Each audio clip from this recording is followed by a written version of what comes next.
To install memory, turn off your iMac by choosing Apple Shutdown. Disconnect all cables and the power cord from your iMac. Place a soft, clean towel or cloth on your work surface. Hold the sides of your iMac and lay it down so that the screen rests on the surface and the bottom faces you. Raise the stand and use a Phillips No. 2 screwdriver to loosen the 3 captive screws on the memory access door. Turn them counterclockwise. Remove the memory access door and set it aside. Untuck the tabs in the memory compartment. Insert the new memory modules in the slots with the notches facing right, as shown. If you install additional memory modules, insert them in the open slots. If you replace the installed memory modules, insert a new memory module in each of the slots furthest from the display. Press each memory module firmly and evenly into its slot.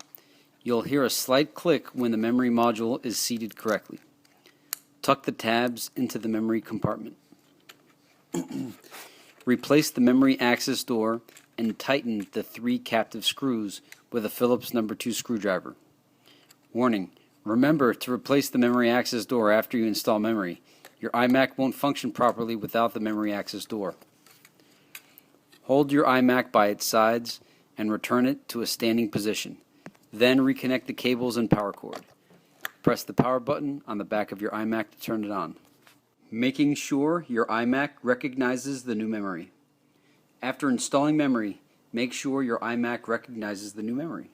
To check the memory installed in your iMac, 1. Start up your iMac. 2.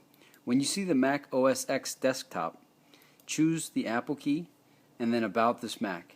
You'll see the total amount of memory installed in your iMac. For a detailed view of the amount of memory installed, open System Information by clicking More Info.